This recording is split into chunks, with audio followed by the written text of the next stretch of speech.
Live TV, सच सबसे आगे।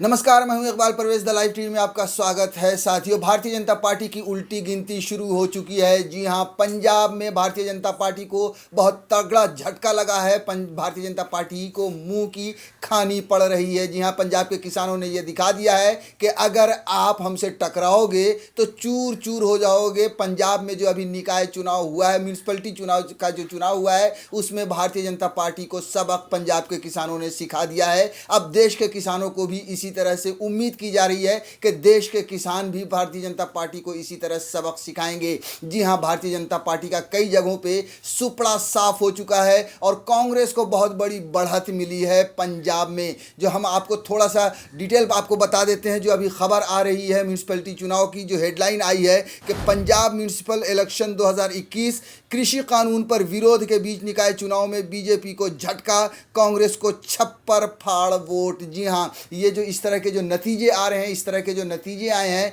वो नतीजा है सिर्फ और सिर्फ किसानों की वजह से। किसान आंदोलन जिस तरह से बढ़ा है, पंजाब से शुरू हुआ है, पूरे देश में फैला है, ठीक उसी तरह से अब भारतीय जनता पार्टी की लुटिया भी जिस तरह से पंजाब से डूबने की शुरुआत हुई है, उसी तरह से पूरे देश में भी उम्मीद की जा रही है कि ये किसान भारतीय जनता पार्टी की लुटिया डुबोएंगे। पंजाब शहरी स्थानीय निकायों में मुख्य मुकाबला कांग्रेस, विपक्षी आम आदमी पार्टी और शिरोमणि अकाली दल के बीच है। कृषि कानूनों को लेकर किसानों के विरोध का सामना कर रही भाजपा भी मैदान में है।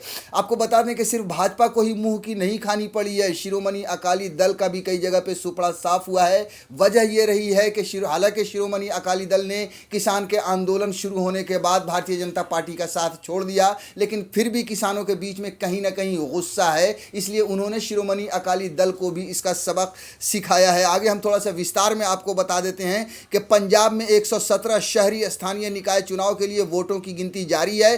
कृषि कानूनों के विरोध के बीच हुए चुनाव में कांग्रेस को बम्पर फायदा होता नजर आ रहा है। अभी तक आए नतीजों के मुताबिक कांग्रेस सबसे बड़ी पार्टी बनकर उभरी है। वहीं बीजेपी को बड़ा झटका लगा है। बीजेपी के लिए पंजाब शहरी निकाय चुनाव के नतीजे हैरान करने वाले हैं। कुछ एक निकायों में तो बीजेपी का सुपड़ा साफ हो गया है। वोटों की गिनती सुबह 8 बजे से हो रही है। जी हाँ, जो अभी तक जो नतीजे आए हैं उसमें बीजेपी का सुपड़ा कई जगह से साफ हो रहा है और किसानों ने अपनी ताकत दिखाई है। जी हाँ, भारतीय जनता पार्टी को इस गद्दी पर किसानों ने ही पहुंचाया था, क्योंकि हम सब जानते हैं कि 70-80% किसान है इस देश में। जो जिनका रुख जिधर होता है उसी की सरकार बनती है और अब पंजाब में भारतीय जनता पार्टी को मुंह की खानी पड़ रही है। इस चुनाव में कुल 2252 उम्मीदवारों की किस्मत का फैसला होना है। वोटों की गिनती के लिए सुरक्षा व्यवस्था के कड़े इंतजाम किए गए हैं। बूथ कैप्चरिंग और झड़प के आरोपों के बीच राज्य में 14 फरवरी को 39,15,280 मतदाताओं के मत डालने के साथ 71.39% मतदान हुआ था। जी हाँ, अगर आप ये आंकड़ा देखें 71.39%, तो ये आंकड़ा भी दर्शा रहा है कि कहीं ना कहीं ये जो वोटर हैं, ये जो मतदाता हैं, वो बूथ तक भारतीय जनता पार्टी को हराने के लिए गए थे और उन्होंने हराकर अपना काम कर दिया है। अब हम आपको थोड़ा सा कहाँ कहाँ पर सीटों के क्या क्या नतीजे आए हैं, हम थोड़ा सा उस पर भी चर्चा कर लेते हैं। आपको बता देते हैं कि अबोहर नगर निगम चुनाव में बीजेपी का सुपड़ा साफ। कुल वार्ड 50, कांग्रेस को 49 वार्ड मिल रहे हैं। अकाली दल 1, बीजेपी 0, आप 0। जी हाँ, देखिए, भारतीय जनता पार्टी यहाँ पर खाता भी खोलने में नाकाम रही है। सोचिए कि देश की क्या, ये दुनिया की सबसे बड़ी पार्टी है और जिसका दावा करती है भारतीय जनता पार्टी, और दुनिया की सबसे बड़ी पार्टी को 0 यानी एक भी सीट नहीं मिली है। और कांग्रेस को देखिए कि 50 में से 49 सीटें कांग्रेस को मिल रही हैं। होशियारपुर नगर निगम चुनाव के नतीजे है जो, उसमें कुल वार्ड 50 हैं, 50 वार्ड हैं, जिसमें कांग्रेस को 41, बीजेपी को 4, आम आदमी पार्टी को 2, अकाली दल 0 और निर्दलीय 3 है। सोचिए कि 50 में से कांग्रेस को 41 सीटें मिल रही हैं और भारतीय जनता पार्टी को क्या, देश की सबसे बड़ी पार्टी को क्या मिल रहा है, मात्र 4 सीटें। यहाँ पर अकाली दल 0 है, यानी अकाली दल को ने अपना खाता भी नहीं खोल पा रही है। अकाली दल से, और जैसा कि मैंने पहले भी कहा कि पंजाब के लोग, भले ही अकाली दल ने किसान आंदोलन शुरू होने के साथ ही भारतीय जनता पार्टी का साथ छोड़ दिया था, फिर भी कहीं ना कहीं ये जो शून्य है, ये जो सुपड़ा साफ है, वो दर्शा रहा है कि वहाँ की जनता में अकाली दल के खिलाफ भी रोष है, गुस्सा है। अमृतसर में कांग्रेस ने 68 में से 40 वार्ड जीते हैं। सोचिए, अमृतसर में 68 सीटें थी जिसमें 40 वार्ड कांग्रेस को मिले हैं। पंजाब निकाय चुनाव में अमृतसर ज़िले के 68 सीटों में 40 कांग्रेस ने, 25 अकाली दल ने और 3 निर्दलीय उम्मीदवारों ने जीती। अभी बीजेपी और आपका खाता नहीं खुला है। अभी तक जो रिज़ल्ट आया है वहाँ पर 68 में से 40 भारतीय जनता पार्टी जीत चुकी है। और अकाली दल, यहाँ पर अकाली दल का पलड़ा ठीक ठाक रहा है, उसे भी 25 सीटें मिली हैं। लेकिन एक बार फिर से भारतीय जनता पार्टी का अभी तक खाता नहीं खुला है, यानी ज़ीरो है। और आम आदमी पार्टी भी यहाँ पर ज़ीरो है। यानी कि कहना ये कहना गलत नहीं होगा कि आमना सामना, सीधे जो आमने सामने की टक्कर है वो कांग्रेस की और भारतीय जनता पार्टी की है। आम आदमी पार्टी भी इस लड़ाई से बाहर होता नज़र आ रहा है, अकाली दल भी इस लड़ाई से बाहर होता नज़र आ रहा है। और कांग्रेस और भारतीय जनता पार्टी की आमने सामने की लड़ाई में कांग्रेस अगर आसमान पे है, अगर इन आंकड़ों को की तरफ अगर देखें जो अभी तक रुझान आए हैं, जो अभी तक सीटें आई हैं, उसको देखकर आप भी कह सकते हैं कि कांग्रेस अगर आसमान पर हैं तो भारतीय जनता पार्टी ज़मीन पर पहुंच चुकी है, बस उसे दफन होना बाकी है। साथियों, जिस तरह से पंजाब से किसान आंदोलन शुरू हुआ, पंजाब के बाद हरियाणा पहुंचा, उसके बाद उत्तर प्रदेश पहुंचा और धीरे धीरे पूरे देश में फैला है, उसी तरह से अब भारतीय जनता पार्टी की हार भी पंजाब से शुरू हुई है। पूरे देश का किसान इस वक्त भारतीय जनता पार्टी से खफा है, गुस्से में है, नाराज़ है, क्योंकि भारतीय जनता पार्टी न सिर्फ देश की बड़ी बड़ी जो भी सरकारी कंपनियां थीं वो बेच रही थी, बल्कि अब किसानों को भी बेचने के लिए 3 काले कानून बनाए थे, जिसका विरोध किसानों ने शुरू किया।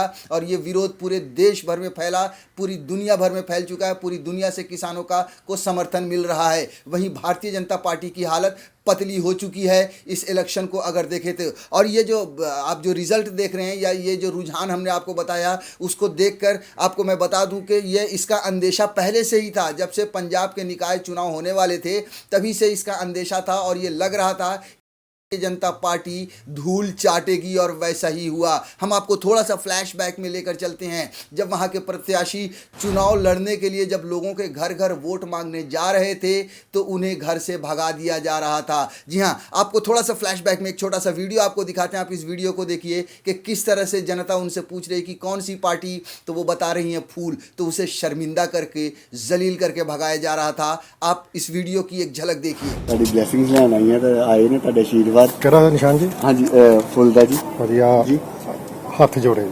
ਠੀਕ। ਬੜਾ ਤੰਗ ਕੀਤਾ ਜੀ ਫੁੱਲ ਵਾਲਿਆਂ ਨੇ, ਮਹਾਰਾਜ ਦੀ ਬਹੁਤ ਕਿਰਪਾ ਤੰਗ ਠੀਕ ਕੀਤਾ ਹੋਏ ਨਾ ਸਭ ਕੁਝ। ਵੈਸੇ ਪਰ ਤੁਹਾਡੇ ਨਾਲ ਵੀ ਬੜਾ ਨਾਮ ਕੀ ਜੀ ਤੁਹਾਡਾ? ਹਰਦੀਸ਼ ਕੌਰ ਜੀ। ਨਾਲ ਕੌਰ ਲੱਗਾ ਕਿਤੇ, ਥੋੜਾ ਬਹੁਤਾ ਸੋਚੋ ਕਿਤੇ। ਹਾਂਜੀ ਬੜਾ ਬੁਰਾ ਹਾਲ ਜੀ, ਤੁਹਾਨੂੰ ਤਾਂ ਖਿਲਾਉਣਾ ਨਹੀਂ ਚਾਹੀਦਾ ਵੈਸੇ। ਨਹੀਂ ਖਿਲਾਉਣਾ ਚਾਹੀਦਾ ਵੈਸੇ, ਦੱਸੋ ਤੁਸੀਂ ਆਜ਼ਾਦ ਖਿਲਾਉਂਦੇ ਤੁਹਾਨੂੰ ਵੱਧ ਵੋਟਾਂ ਪੈਣੀਆਂ, ਹੋ ਸਕਦਾ ਅਸੀਂ ਪਾਉਂਦੇ ਵੋਟ ਤੁਹਾਨੂੰ। ਕਿਉਂ ਕਿਸਾਨ ਫੈਮਿਲੀ ਨੂੰ ਬਿਲੋਂਗ ਕਰਦੇ ਹੋ ਤੁਸੀਂ? ਕਿਸਾਨ ਫੈਮਿਲੀ ਨੂੰ ਬਿਲੋਂਗ ਨਹੀਂ ਕਰਦੇ ਤੁਸੀਂ? ਫਿਰ ਕਿੱਦਾਂ ਖਲੋਗੇ ਤੁਸੀਂ? ਤੁਹਾਨੂੰ ਹੱਥ ਜੋੜ ਦੇਣੇ ਚਾਹੀਦੇ ਸੀ। ਹਾਂਜੀ।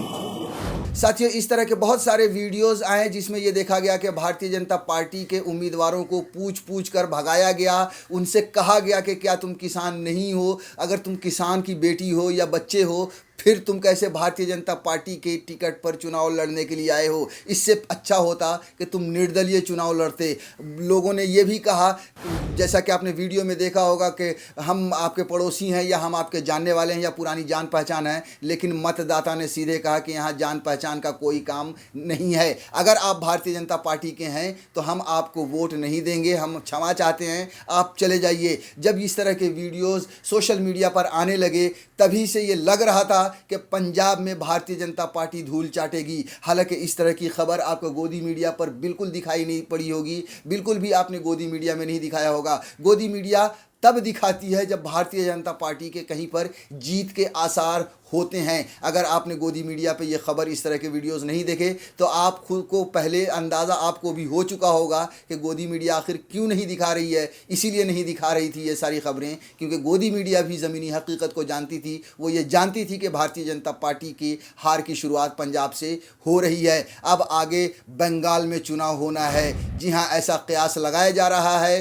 कि अगर अभी जो सरकार अड़ी हुई है अपने ज़िद पर, अगर बंगाल में भारतीय जनता पार्टी जीत गई तो ये जो 3 काले कानून किसानों के खिलाफ भारतीय जनता पार्टी ने बनाए हैं वो कानून वापस नहीं होंगे। लेकिन अगर बंगाल में हार गई तो ये कयास लगाए जा रहे हैं, ये विशेषज्ञों का मानना है कि अगर बंगाल का चुनाव भारतीय जनता पार्टी हारती है, अगर ममता बनर्जी वहाँ पर जीतती हैं, तब इसका ज़्यादा प्रभाव पड़ेगा भारतीय जनता पार्टी पर और हो सकता है कि भारतीय जनता पार्टी फिर इन 3 काले कानूनों को वापस लेने का विचार करे। इसलिए बंगाल के जो किसान हैं उनसे ये अनुरोध है, या उन्हें खुद ये तय करना है, उन्हें ये खुद सोचना है कि उन्हें किसे वोट देना चाहिए। क्या उन्हें भारतीय जनता पार्टी को ताकत देनी चाहिए? क्या भारतीय जनता पार्टी को मेजॉरिटी देनी चाहिए? एक ऐसी पार्टी को जिसने न सिर्फ देश की कंपनियों को बेचा है बल्कि वो किसान को भी बेच रहा है। पंजाब के किसान ने दिखा दिया कि वो भारतीय जनता पार्टी को ताकत नहीं देगा कि वो आगे कुछ और कर सके। इसी तरह से अब बंगाल के किसानों को भी सोचना है और तय करना है। लाइव टीवी, सच सबसे आगे।